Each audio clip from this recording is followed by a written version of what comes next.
జమ్మికుంటకు చెందిన బీఆర్ఎస్ సర్పంచ్ బెదిరింపులతో శ్రవణ్ అనే యువకుడు ఆత్మహత్యకు పాల్పడిన ఘటన మంచిర్యాల జిల్లా కేంద్రంలో చోటు చేసుకుంది. తన కొడుకు ఆత్మహత్యకు సర్పంచ్ కోడిగుట్టి ప్రవీణే కారణమని బాధితుని తల్లి ఆరోపించింది. తన కొడుకు వద్ద నుంచి సర్పంచ్ కోడిగుట్టి ప్రవీణ్ 4 లక్షలు పెట్టి ఎక్కువ అంబులెన్స్ కొనుగోలు చేశారన్న ఆమె అంబులెన్స్ డబ్బులు అడిగితే కేవలం 50,000 రూపాయలు మాత్రమే చెల్లించారని ఆరోపించింది.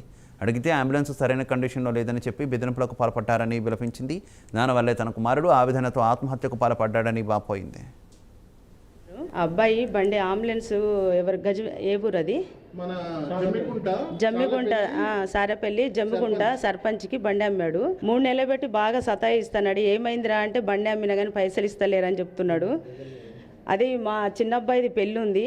పెళ్ళికి ముందు నుంచే బాధపడుతున్నాడు. అరే నాన్న పెళ్ళి ఉంది కదరా, నువ్వు తర్వాత తెలుసుకుందాము అది ఇది అని అన్నాము. పెళ్ళి అయ్యి ఇప్పటికి 3-4 రోజులు అయింది. బాగా టెన్షన్ పడుతున్నాడు. ఏందిరా అంటే బండి అన్ని ఇవ్వండి, పైసలన్నీ ఇవ్వండి అని అంటే ఏమి ఇస్తలేడట సర్పంచి. మరి మాకు న్యాయం జరగాలి. ఈరోజు మందు తాగాడు, వాడు చచ్చిపోతే మా దిక్కెవరు? ఇప్పుడు మాకు ఇక్కడ 2 కొడుకు కూతురు ఉన్నారు, ఇక్కడ భార్య. చాలా మాకు బాధ అనిపిస్తుంది. మాకు న్యాయం జరగాల. నా కొడుకు చచ్చిపోతే మాకు దిక్కెవరు? ఆ సర్పంచ్ ఎవరిగో ఆ సర్పంచ్ని నిలదీసి ఎవరైనా ఊరు పెద్దలు కానీ ఎవరన్నా అడిగి శిక్షించాలా, మాకు పైసలు ఇప్పియాలా. నేను ఇదే కోరుకుంటున్నా.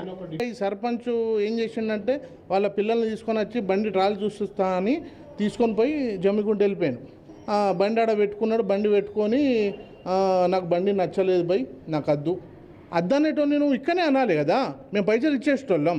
నువ్వు బండి తీసుకుపోయి ఇంటికాడ పెట్టుకొని మీరు జమ్మికుంట రాలి, మేము పైసలు పట్టుకొని జమ్మికుంట వస్తామే. నువ్వు వచ్చి మా దగ్గరికి వచ్చి బండి కొన్నావా, మేము మీ దగ్గరికి వచ్చి బండి అమ్మినామా? మా దగ్గరికి రావాలి కదా. మా దగ్గరికి వచ్చి నువ్వు బండి అవసరం లేదు బై, మా పైసలు మాకు ఇచ్చేయాలంటే మేము ఇచ్చేసేటోళ్ళం. 29 తారీఖు రోజు పెట్టిండ్రు డేటు. ఆ రోజు పైసలు ఇస్తే ఓకే, ఇవ్వకపోతే ఇచ్చిన భయాన చెప్తూ బండి మాది మాకు రావాలి అని బాండ్ పేపర్ రాసుకున్నాం. ఈరోజు నేను ఇంట్లో ఉన్నాను. ఇంట్లో ఉన్న వరకు నాకు సూర్య అని హరీష్ గౌడ్ అని 2 వ్యక్తులు అన్న ఇట్లా సంగతి అంటే, అంతకుముందు నాకు నాని ఫోన్ చేసి అన్న నేను చనిపోతున్నాను. అరే ఎందుకు తమ్ముడు అని అనే వరకు ఇట్లా నాకు సర్పంచ్ బాగా టార్చర్ పెడుతుండు, నాకు డబ్బులు ఇవ్వట్లేదు, బండి ఇవ్వట్లేదు, ఇట్లా అందుకనే నేను సూసైడ్ చేసుకుంటానన్నా అని చెప్పిండు. చెప్పారు ఓకే ఎందుకు రా తమ్ముడు అది ఇది అని మాట్లాడతా అని చెప్పే వరకు ఫోన్ స్విచ్ ఆఫ్. అంతలోనే హరీష్ గౌడ్ అని సూర్య అనే 2 పిల్లలు నాకు ఫోన్ చేసి అన్న ఇట్లా సంగతి అంటే ఇక్కడికి వచ్చి అన్న నన్ను సాలపల్లి సర్పంచ్ ఘోరంగా టార్చర్ పెట్టిండు అన్న. నా బండి కొనుక్కపోయిండు. నేను రిపేర్ ఉందని చెప్పి అమ్మినా, నేనేం అబద్ధం చెప్పి అమ్మలే ఆయనకి. ఆయన ఏదో నేను ఆ రోజు ఏదో నేను అన్న నువ్వు బండి కొనుక్కోలేదంటే లేదు అన్నందుకు అది మనసులో పెట్టుకుని నన్ను మస్తు టార్చర్ చేసి 2 నెలలు అవుతుందన్న డబ్బులు ఇవ్వక. వాళ్ళ తమ్ముడు పేరు మీదనో ఎవరి పేరు మీదనో కొనుక్కున్నాడు అన్న. వాళ్ళ తమ్ముడు విద్యాసాగర్ పేరు మీద కొనుక్కున్నాడు అన్న. నాకు డబ్బులు ఇస్తలేడు, 2 నెలలు అవుతుంది అన్న. ఆ ఎన్జిఓ శేఖర్ 10,000 రూపాయల కమిషన్ కోసం ఆగం చేసిండన్న. వీళ్ళందరూ కమిషన్ల కోసమే అన్న. సర్పంచ్ అయ్యుండి కూడా అంబులెన్స్ కొని కమిషన్ల కోసమే అన్న. దయచేసి అన్న నేను చచ్చిపోతాను అన్న, నాకు న్యాయం చేయండి అన్న. 2 నెలలు అవుతుంది, ఇప్పటికీ నాకు టార్చర్ అవుతుంది అన్న. అన్న నేనైతే చచ్చిపోతాన్నా, ప్లీజ్ అన్న.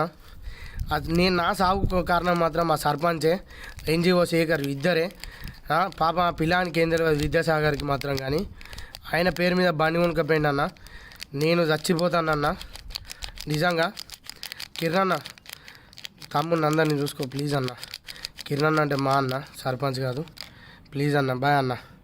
నేను మాత్రం ఇగో గోగ్రేజు కలుపుకుంటానన్నా, తాగుతానన్నా, నేను చచ్చిపోతానన్నా. బాయ్ అన్న. రైట్ అన్న, నేను